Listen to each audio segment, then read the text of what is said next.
Hello everyone, welcome back on my YouTube channel success point plus. Success point plus में एक बार फिर से मैं लेकर के आई हूँ 60 इंपॉर्टेंट क्वेश्चन जो कि आपके एग्जाम के लिए, सीटेट एग्जाम के लिए, यूपीटेट एग्जाम के लिए, सभी एग्जाम के लिए जो है काफ़ी हेल्पफुल होने वाले हैं। तो चलिए वीडियो को स्टार्ट कर देते हैं। 91 नंबर का क्वेश्चन है आपकी स्क्रीन पर। गुलाम राजवंश की स्थापना किसने की थी? चार ऑप्शन है आपके सामने। अलाउद्दीन खिलजी ने, इब्राहिम लोदी ने, इल्तुतमिश ने या फिर कुतुबुद्दीन ऐबक ने। तो इजी क्वेश्चन है ये। गुलाम राजवंश की जो स्थापना थी वो कुतुबुद्दीन ऐबक ने की थी। डी ऑप्शन बिल्कुल करेक्ट हो जाएगा आपका। देखिए नेक्स्ट क्वेश्चन है, ब्रह्म समाज की स्थापना निम्नलिखित में से किसने की थी?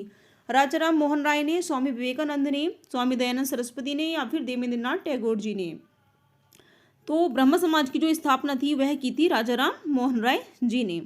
नेक्स्ट क्वेश्चन है, अकबर ने सर्वप्रथम वैवाहिक संबंध राजपूतों के जिस ग्रह से स्थापित किए थे वह थे? बुंदेल थे, कछवाओं से किया था उन्होंने, या फिर राठौड़ों से, या फिर सिसोदियों से। तो देखिए यहाँ पर जो है कछवाओं से जो है उन्होंने सबसे पहले जो है ग्रह से संबंध जो है स्थापित किए थे। तो आपका जो है बी ऑप्शन बिल्कुल सही हो जाएगा। नेक्स्ट क्वेश्चन की तरफ चलते हैं। तो 94 नंबर का क्वेश्चन है, विलायत खां किस वाद्य यंत्र से संबंधित है? जैसे कि हमने आपको पहले भी बताया है कि टेट सीटेट में आपसे जो है हर एक प्रोफेशन से, यानी कि हर एक क्षेत्र से जो है क्वेश्चन आपको देखने के लिए मिलते हैं। तो ये जो है म्यूजिक से संबंधित जो है आपका प्रश्न यहाँ पर देखने के लिए मिल रहा है। तो सरोद से, सितार से, शहनाई से या फिर रुद्रवीणा से, किससे जो है संबंधित थे विलायत खां? तो यहाँ पर आपका करेक्ट ऑप्शन हो जाएगा सितार, यानी कि बी ऑप्शन बिल्कुल सही हो जाएगा। नेक्स्ट क्वेश्चन की तरफ चलते हैं। 5 नंबर का क्वेश्चन है, यूरो संकट एवं यूरोप के बीमार व्यक्ति निम्नलिखित में से कौन से देश से हैं? पुर्तगाल और ग्रीस से, पुर्तगाल, ग्रीस और नॉर्वे से, पुर्तगाल, ग्रीस, स्पेन और इटली से, या फिर पुर्तगाल, ग्रीस, स्पेन और इटली से। तो देखिए यहाँ पर करेक्ट ऑप्शन होगा आपका ए, पुर्तगाल और ग्रीस से। नेक्स्ट क्वेश्चन है, निम्नलिखित में से कौन से देश में आयकर यानी कि इनकम टैक्स की दर जो है वो सर्वाधिक है? संयुक्त राज्य अमेरिका में है, चीन में है, यूनाइटेड किंगडम में है या फिर जापान में है?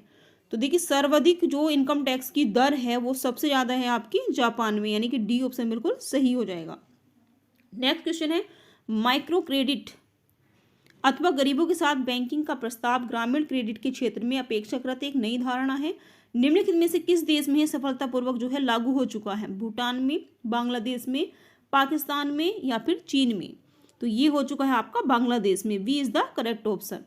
नेक्स्ट क्वेश्चन है, निम्नलिखित में से किस देश को सफेद हाथियों की भूमि, पहली वीडियो में भी जो है क्वेश्चन आया हुआ था, सफेद हाथियों की भूमि किसको कहा जाता है? इंडोनेशिया को, थाईलैंड को, पेरू को या फिर वियतनाम को? तो ये कहा जाता है आपको थाईलैंड को। B option is the correct option. Next question की तरफ चलते हैं।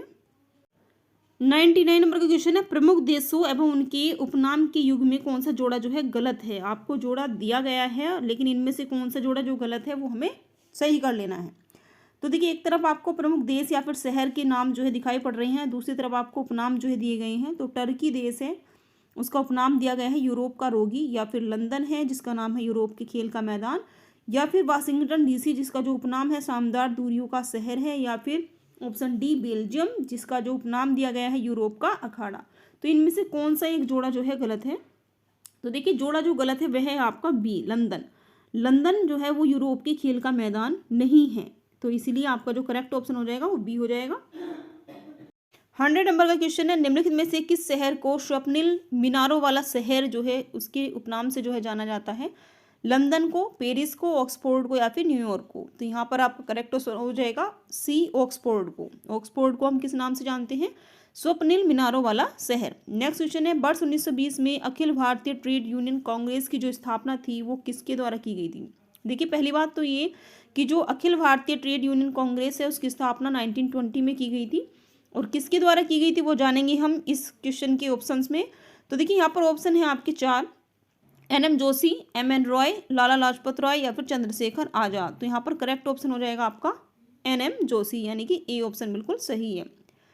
नेक्स्ट क्वेश्चन है, भारत में वीमेन इंडियन एसोसिएशन की स्थापना वर्ष 1917 में किसके द्वारा की गई थी? यानी बेसेंट के द्वारा, मैडम भीकाजी कामा के द्वारा, सरोजनी नायडू के द्वारा या फिर लेडी सदाशिव अय्यर के द्वारा? तो देखिए यहाँ पर जो है ये की गई थी आपकी स्थापना लेडी सदाशिव अय्यर के द्वारा। डी ऑप्शन बिल्कुल करेक्ट है। नेक्स्ट क्वेश्चन है, ऑल इंडिया वीमेन लीग नामक संस्था की स्थापना किस वर्ष में हुई थी? वर्ष 1921 में, वर्ष 1923 में, वर्ष 1927 में, वर्ष 1931 में? तो यहाँ पर आपका राइट ऑप्शन हो जाएगा वर्ष 1927 में। C is the correct option. Next question है, निम्नलिखित में से कौन लोकहितवादी का उपनाम से जो है प्रसिद्ध है। लोक हितवादी जो है किसको जो है बोला जाता है, ये क्या है, एक उपनाम है। तो गोपाल कृष्ण गोखले को, बाल गंगाधर तिलक को, आत्माराम पांडुरंग को, या फिर गोपाल हरिदेशमुख को। यहाँ पर आपका देखिए करेक्ट ऑप्शन हो जाएगा डी, गोपाल हरिदेशमुख को ही लोक हितवादी के नाम से जाना जाता है। 105 नंबर का क्वेश्चन है, दिल्ली सल्तनत में ख्वाजा नामक जो पद है निम्नलिखित में से किस सुल्तान ने जो है स्थापित किया था ख्वाजा नाम का पद? इल्तुतमिश ने, कुतुबुद्दीन ऐबक ने, अलाउद्दीन खिलजी ने, या फिर गयासुद्दीन तुगलक ने। तो देखिए ये क्या था आपका, गयासुद्दीन तुगलक ने। नेक्स्ट क्वेश्चन है, अलाउद्दीन खिलजी द्वारा प्रचलित बाजार नियंत्रण व्यवस्था, इंपॉर्टेंट क्वेश्चन है, कई बार एग्जाम में देखने के लिए मिला है। तो बाजार नियंत्रण की जो व्यवस्था है उसका संचालन निम्नलिखित में से किस विभाग के नियंत्रणाधीन था? दीवाने रियासत के, दीवाने इंसा के, दीवाने रियालत के, या फिर दीवाने अर्ज के। तो यहाँ पर देखिए दीवाने रियासत के जो है विभाग में जो है ये नियंत्रणाधीन था। तो आपको याद रखना है दीवाने रियासत, जो कि बाजार नियंत्रण व्यवस्था का संचालन था। नेक्स्ट क्वेश्चन है, विजयनगर साम्राज्य में निम्नलिखित में से किस वस्तु का बड़ी मात्रा में निर्यात किया जाता था? विजयनगर साम्राज्य की बात हो रही है। तंबाकू का, कॉफी का, काली मिर्च का, या फिर चाय का। तो यहाँ पर आपका करेक्ट ऑप्शन हो जाएगा सी, काली मिर्च का। नेक्स्ट क्वेश्चन है, निम्नलिखित में से किस युग को क्लासिकल युग कहा जाता है? मौर्य युग को, गुप्त युग को, सातवाहन युग को, या फिर कुषाण युग को। तो ये कहा जाता है आपका गुप्त युग को। बी ऑप्शन बिल्कुल सही है। नेक्स्ट क्वेश्चन है, निम्नलिखित में से किस हिंदुशाही शासक ने स्वयं द्वारा प्रज्वलित चिता में कूदकर आत्मदाह कर लिया था? ठीक है, आनंद पाल ने, भीम ने, त्रिलोचन पाल ने, या फिर जयपाल ने। तो ये क्या था, जयपाल ने। डी ऑप्शन बिल्कुल करेक्ट है। नेक्स्ट क्वेश्चन है, निम्नलिखित में से किसने भारत में सोने के सिक्के जो है जारी किए थे? कुषाण ने, शक ने, गुप्त ने, इंडो ग्रीक ने। तो देखिए यहाँ पर ये की थी इंडो ग्रीक ने। डी ऑप्शन बिल्कुल सही है। देखिए 111 नंबर का क्वेश्चन है, पंजाब की प्रथम महिला मुख्यमंत्री राजेंद्र कौर भट्टल पंजाब की मुख्यमंत्री कब बनी थी? 1994 में, 1996 में, 1999 में, या फिर 2001 में। तो ये बनी थी आपकी वर्ष 1996 में। बी ऑप्शन बिल्कुल सही है। नेक्स्ट क्वेश्चन है, भारत के झारखंड राज्य के संबंध में कौन सा कथन गलत है? देखिए कथन गलत हमें देखना है। झारखंड के रांची शहर से कर्क रेखा होकर गुजरती है। 9 नवंबर 2000 को बिहार से अलग होकर झारखंड भारत का 27वां राज्य बना था। या फिर प्रदेश के टाटानगर को स्टील नगरी कहा जाता है। या फिर झारखंड भारत में सर्वाधिक लौह अयस्क उत्पादक राज्य है। तो झारखंड के बारे में जो ऑप्शन है आपका बी, वह बिल्कुल जो है गलत है। बी ऑप्शन बिल्कुल सही हो जाएगा आपका। नेक्स्ट क्वेश्चन है, असम का खुजराव किस मंदिर को कहा जाता है? देखिए असम का खुजराव शिवदोल को, पोवा मक्का को, मदन कामदेव को, या फिर बालाजी मंदिर को। तो ये कहा जाता है आपका मदन कामदेव को। देखिए ब्लैक पकोड़ा की अगर मैं बात करूँ तो ब्लैक पकोड़ा के नाम से कोणार्क का जो सूर्य मंदिर है उसको जो है जाना जाता है। और जो खुजराहो मंदिर का संबंध है वो हिंदू तथा जैन दोनों ही धर्मों से होता है, याद रखिएगा। नेक्स्ट क्वेश्चन की तरफ चलते हैं। वर्दोलाई ट्रॉफी किस खेल से संबंधित है? खेलों से भी प्रश्न आपको देखने के लिए मिलेंगे। फुटबॉल से, हॉकी से, टेबल टेनिस से, या फिर कुश्ती से। तो ये है आपका फुटबॉल से संबंधित शब्द। नेक्स्ट क्वेश्चन है, हैदराबाद के निजाम के राजवंश का क्या नाम था?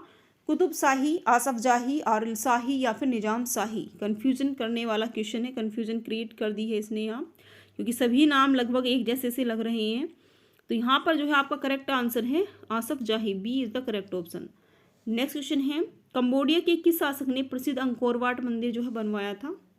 रिपीटेड क्वेश्चन है। चंद्रवर्मन ने, अमंतवर्मन ने, सूर्यवर्मन फर्स्ट ने, या फिर सूर्यवर्मन सेकंड ने। तो ये कराया था आपका सूर्यवर्मन सेकंड ने। D option. 117 नंबर का क्वेश्चन है, आनुवांशिकी की आधारभूत इकाई यानी कि जीन का सबसे पहले प्रयोगशाला में संश्लेषण किया था अर्थन कॉर्नबर्ग ने, हरगोविंद खुराना ने, ग्रेगर मेंडेल ने, या फिर वाटसन और क्रिक ने। तो ये किया था आपका अर्थर कॉर्नबर्ग ने। ए ऑप्शन इस आपका जो है बिल्कुल करेक्ट हो जाएगा। नेक्स्ट क्वेश्चन है, भारत का प्रमुख विधि अधिकारी होता है? भारत का मुख्य न्यायाधीश, उच्चतम न्यायालय का रजिस्ट्रार जनरल, या फिर भारत का विधि मंत्री, या फिर भारत का महान्यायवादी। तो देखिए भारत का प्रमुख विधि अधिकारी कौन होता है? ये होता है आपका भारत का महान्यायवादी। डी ऑप्शन बिल्कुल करेक्ट है। नेक्स्ट क्वेश्चन है, बैंक दर में कमी का ऋण की उपलब्धता पर क्या प्रभाव पड़ता है? ऋण की उपलब्धता बढ़ जाएगी, या फिर ऋण की उपलब्धता कम हो जाएगी, या फिर कोई अंतर नहीं आएगा, या फिर पहले बढ़ेगी और फिर घटेगी। तो यहाँ पर देखिए ए ऑप्शन बिल्कुल आपका सही है कि बैंक दर में अगर कमी होगी, कमी का जो ऋण की उपलब्धता पर प्रभाव पड़ेगा वो ऋण की उपलब्धता को बढ़ाएगा, यानी कि जो ऋण की उपलब्धता है वो बढ़ जाएगी। 120 नंबर का क्वेश्चन है, मुद्रास्फीति होती है जब समस्त पूर्ति समस्त मांग से अधिक हो, समस्त मांग से कम हो, या फिर समस्त मांग के बराबर हो, या फिर उपयुक्त में से कोई भी नहीं। तो यहाँ पर देखिए बी ऑप्शन बिल्कुल सही है, समस्त मांग से कम होगी तभी जो है मुद्रास्फीति होती है। नेक्स्ट क्वेश्चन है, कौन से बैंक जो है पहले इंपीरियल बैंक ऑफ इंडिया कहलाता था? 4 ऑप्शन आपको मिलेंगे, भारतीय रिजर्व बैंक, भारतीय state bank, United bank of India, या फिर पंजाब नेशनल बैंक। तो ये था आपका भारतीय स्टेट बैंक, इसी को हम पहले इंपीरियल बैंक ऑफ इंडिया के नाम से जानते थे। नेक्स्ट क्वेश्चन है आपका, गुरु नानक देव जी कहाँ पैदा हुए थे? अमृतसर में, लाहौर में, गुरुदासपुर में, या फिर तलवंडी में? तो ये पैदा हुए थे आपके तलवंडी में, डी ऑप्शन बिल्कुल करेक्ट है। 123 नंबर का क्वेश्चन है, मिलिंद पन्हु राजा मिलिंद और किस बौद्ध भिक्षु के मध्य संवाद के रूप में है? नागसेन के, नागार्जुन के, नागाभट्ट के, या फिर कुमारिल भट्ट के? तो यहाँ पर देखिए करेक्ट ऑप्शन हो जाएगा आपका ए, नागसेन के। नेक्स्ट क्वेश्चन है, रजिया सुल्तान का विरोध कर रहे तुर्की अमीरों के दल का नेता कौन था? मलिक इनुद्दीन कबीर खां अयाज, या फिर निजामुल मुल्क जुनैदी, या फिर मलिक अलाउद्दीन कोची, या फिर मलिक सैबुद्दीन कोची? तो यहाँ पर देखिए करेक्ट ऑप्शन हो जाएगा आपका बी, निजामुल मुल्क जुनैदी। नेक्स्ट क्वेश्चन है, राष्ट्रीय कृषि एवं ग्रामीण विकास बैंक यानी कि नाबार्ड की बात हो रही है, उसकी स्थापना किस समिति की सिफारिश के आधार पर की गई थी? लोक लेखा समिति, सुब्राह्मण समिति, नरसिम्हन समिति, या फिर इनमें से कोई भी नहीं? तो ये की गई थी आपकी सुब्राह्मण समिति के सिफारिश के आधार पर। नेक्स्ट क्वेश्चन है, केंद्रीय मूल्य वर्धित कर आरोपित किया जाता है सीधे उपभोक्ताओं पर, उत्पादन के केवल अंतिम चरण पर, या फिर उत्पादन के केवल प्रारंभिक चरण पर, या फिर उत्पादन और अंतिम बिक्री के मध्य प्रत्येक चरण पर? तो किस पर जो है ये आरोपित किया जाता है? तो ये किया जाता है आपका उत्पादन और अंतिम बिक्री के मध्य प्रत्येक चरण पर, डी ऑप्शन बिल्कुल सही हो जाएगा। 127 नंबर का क्वेश्चन है, भारत में हरित क्रांति किस मामले में सर्वाधिक सफल रही है? गेहूं और आलू, ज्वार और तेल बीज, गेहूं और चावल, या फिर चाय और कॉफी? तो ये रही है आपकी गेहूं और चावल के मामले में सर्वाधिक सफल रही है। हरित क्रांति की बात यहाँ पर हो रही है। क्रांति से क्वेश्चन आएंगे, क्रांति की वीडियो आपको प्लेलिस्ट में मिल जाएगी, प्रत्येक क्रांति के बारे में उसमें बताया गया है कि कौन सी क्रांति जो है किससे संबंधित है। नेक्स्ट क्वेश्चन है, आर्थिक नियोजन विषय है संघ सूचिका, राज्य सूचिका, समवर्ती सूचिका, या फिर किसी विशेष सूची में उल्लेखित नहीं है। आर्थिक नियोजन की बात हो रही है, तो आर्थिक नियोजन जो है वो आपका समवर्ती सूची में आता है, सी ऑप्शन बिल्कुल करेक्ट है। नेक्स्ट क्वेश्चन है, रिपीटेड क्वेश्चन है, स्टैगफ्लेशन क्या है? विकास के साथ मुद्रास्फीति, विकास के साथ अविस्फीति, या फिर अविस्फीति के पश्चात मुद्रास्फीति, या फिर मंदी के साथ मुद्रास्फीति? तो स्टैगफ्लेशन होता है आपका मंदी के साथ में मुद्रास्फीति, डी ऑप्शन बिल्कुल करेक्ट है। नेक्स्ट क्वेश्चन है, अंतर्राष्ट्रीय संगठन यूरोपीय संघ के कितने राष्ट्र वर्तमान में सदस्य हैं? 27, 25, 12, या फिर 15? तो करेक्ट ऑप्शन है आपका ए, 27 जो है सदस्य है वर्तमान में। नेक्स्ट क्वेश्चन है, केरल राज्य के अलावा पहला पूर्ण साक्षर जिला था? बर्धमान पश्चिम बंगाल में है जो कि, चिंगुलपेटू जो कि तमिलनाडु में है, नासिक के जो कि महाराष्ट्र में है, मेरकाटा जो कि कर्नाटक में है? तो यहाँ पर करेक्ट ऑप्शन हो जाएगा आपका ए, बर्धमान जो कि पश्चिम बंगाल में है, A is the correct option. Next question है, राष्ट्रीयकृत बैंकों में बचत खातों पर देय वार्षिक ब्याज दर कितनी होती है? बैंक जो स्वयं निर्धारित करे, या फिर 3.5%, या फिर 4.0%, या फिर 6.0%? तो यहाँ पर आपका करेक्ट ऑप्शन हो जाएगा ए, बैंक जो स्वयं निर्धारित करे, A is the correct option of the question number 132। Next question की तरफ चलते हैं। 133 नंबर का क्वेश्चन है, अलमाटी बांध निम्नलिखित नदी पर है? कौन सी नदी पर है? देखिए, गोदावरी, कावेरी, कृष्णा, या फिर महानदी? तो अलमाटी बांध है आपका कृष्णा नदी पर, C is the correct option. Almatti बांध जो है वो कृष्णा नदी पर है, जबकि मेट्टूर बांध जो है वो कावेरी नदी पर है। अगर बात करूँ मैं पोंग बांध की, तो वो ब्यास नदी पर है। और भारत का जो सबसे ऊंचा बांध है वो भाखड़ा बांध है, और सबसे लंबा अगर बांध की बात करूँ तो वो हीराकुंड बांध है। नेक्स्ट क्वेश्चन है, कन्नड़ भाषा के आदि कवि हैं? पंपा, रन्ना, पोन्ना, या फिर जन्ना? तो देखिए यहाँ पर पंपा जो है वो आपके जो है आदि कवि हैं, वो भी कन्नड़ भाषा के, तो ये is the correct option. Next question है, प्रसिद्ध ऐतिहासिक स्थान यानी कि हम्पी किस जिले में स्थित है? बीजापुर में, गुलबर्ग में, रायचूर में, या फिर बेल्लारी में? तो देखिए ये है आपका बेल्लारी में, हम्पी जो है किस जिले में है? बेल्लारी में। नेक्स्ट क्वेश्चन है, टीपू सुल्तान का ग्रीष्म महल कौन सा है? मैसूद महल, किला द फोर्ट, या फिर दरिया दौलत बाग, या फिर इस्माइल घर? तो ये है आपका Daria Daulat Bagh, C is the correct option. Next question है विजयनगर साम्राज्य अपने उद्भव के लिए आभारी है। देखिए इसी वीडियो में विजयनगर साम्राज्य से 2 क्वेश्चन आपको देखने को मिले अभी तक। कृष्णदेव राय का, हरिअम्बर बुक्का का, या फिर बालाजी विश्वनाथ का, या फिर राज राजा चोल का। तो यहाँ पर जो है करेक्ट ऑप्शन हो जाएगा आपका कृष्णदेव राय का। A is the correct option. Next question है निम्नलिखित में से कौन से विख्यात जो है बांसुरी वादक हैं, बांसुरी वादक पूछे गए हैं। रविशंकर जी, शिव कुमार शर्मा, जाकिर हुसैन, या फिर हरिप्रसाद चौरसिया। तो यहाँ पर करेक्ट ऑप्शन है आपका डी हरिप्रसाद चौरसिया जी, जो कि क्या है एक प्रसिद्ध बांसुरी वादक हैं। नेक्स्ट क्वेश्चन है आपका महान कवि रविन्द्रनाथ टैगोर एक महान चित्रकार के रूप में उभरे जब उनकी आयु थी, उनकी आयु कितनी थी? लगभग 7 वर्ष थी, 20 वर्ष थी, 50 वर्ष थी, या फिर 70 वर्ष थी। तो देखिए उनकी आयु थी उस टाइम पर 70 वर्ष। D is the correct option. 140 number का क्वेश्चन है निम्नलिखित में से कौन एक मीन है? क्रेफिश, केटरफिश, फ्लाइंग फिश, या फिर सिल्वर फिश। तो यहाँ पर आपका करेक्ट ऑप्शन होने वाला है सी फ्लाइंग फिश, जो है क्या है एक मीन है। नेक्स्ट क्वेश्चन है आपका हम या तो भारत को आज़ाद करेंगे अथवा इस प्रयास में अपनी जान दे देंगे। यह नारा जो है किसका था? देखिए नारे पूछे जाते हैं लेकिन ये कुछ अलग नारा आपको देखने के लिए मिल रहा है। हम या तो भारत को आज़ाद करेंगे या फिर इस प्रयास में अपनी जान दे देंगे।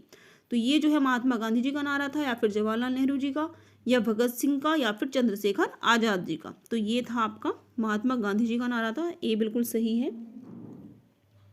नेक्स्ट क्वेश्चन है INS सिंधु रक्षक क्या है? मालवाहक विमान है, या फिर जलपोत है, या फिर भारतीय नौसेना का पनडुब्बी है, या फिर उपयुक्त में से कोई भी नहीं। तो देखिए ये क्या है एक प्रकार का इनमें से कोई भी नहीं है, ना तो ये विमान है, ना ही जलपोत है, ना ही ये नौसेना की पनडुब्बी है, यानी कि डी बिल्कुल करेक्ट ऑप्शन है आपका, इनमें से कोई भी नहीं। नेक्स्ट क्वेश्चन है तंबाकू के उत्पादन में भारत का विश्व में कौन सा स्थान है? पहला, दूसरा, तीसरा, या फिर चौथा। तो ये स्थान है इनका तीसरा। C is the correct option. Next question है हार्डवेयर एवं सॉफ्टवेयर उद्योग से संबंधित टाइडल पार्क की स्थापना किस शहर में की गई थी? चेन्नई में, हैदराबाद में, बेंगलुरु में, या फिर मुंबई में। तो ये स्थापना की गई थी चेन्नई में। A is the correct option. Next question है विश्व की सबसे बड़ी स्वर्ण रिफाइनरी यानी कि रेड रिफाइनरी लिमिटेड किस देश में है?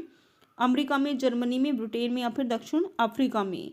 तो ये है आपकी दक्षिण अफ्रीका में। D is the correct option. Next question की तरफ चलते हैं। 146 नंबर का क्वेश्चन है निम्नलिखित में से कौन मुद्रा आपूर्ति नियंत्रण में सहायक नहीं है? मुद्रा आपूर्ति की बात हो रही है। मुक्त बाजार नीति, नगद आरक्षित अनुपात, या फिर बैंक दर नीति, या फिर मार्जिन आवश्यकता में परिवर्तन। तो यहाँ पर आपका करेक्ट ऑप्शन हो जाएगा ए मुक्त बाजार नीति। नेक्स्ट क्वेश्चन है भारत में सर्वाधिक मूल्य के रत्न एवं आभूषणों का निर्यात किस देश को होता है? संयुक्त राज्य अमेरिका को, ब्रिटेन को, रूस को, या फिर जापान को। तो ये होता है आपका संयुक्त राज्य अमेरिका को। ए ऑप्शन बिल्कुल सही है। नेक्स्ट क्वेश्चन है निम्नलिखित में से कौन सी एजेंसी या फिर संगठन संयुक्त राष्ट्र से संबंधित नहीं है? देखिए संबंधित नहीं है। यूनिवर्सल पोस्टल यूनियन, या फिर इंटरनेशनल फाइनेंस कॉरपोरेशन, या फिर वर्ल्ड मोटियोरोलॉजिकल ऑर्गेनाइजेशन, या फिर international confederation of free trade union. तो कौन सी जो है संयुक्त ये जो एजेंसी है या फिर संगठन है वो आपका संयुक्त राष्ट्र से संबंधित नहीं है। तो यहाँ पर आपका करेक्ट ऑप्शन हो जाएगा डी यानी कि international confederation of free trade union जो है वो आपका संयुक्त राष्ट्र से संबंधित नहीं है। नेक्स्ट क्वेश्चन की तरफ चलते हैं हम लोग। निम्नांकित में कौन सी मुद्रास्फीति के नियंत्रण की विधि नहीं है? देखिए मुद्रास्फीति के नियंत्रण की विधि नहीं पूछी गई है, इसमें कौन सी नहीं है? बाकी 3 है, एक इसमें नहीं है। मांग पर नियंत्रण, मुद्रा की पूर्ति पर नियंत्रण, ब्याज दर को कम करना, या फिर वस्तुओं की राशनिंग। तो यहाँ पर करेक्ट ऑप्शन हो जाएगा आपका सी ब्याज दर को कम करना। नेक्स्ट और लास्ट क्वेश्चन है इस वीडियो का, हिंदू वृद्धि दर किस वृद्धि दर से संबंधित है? तो इसमें ग्रोथ रेट पूछा गया है हिंदू वृद्धि दर का।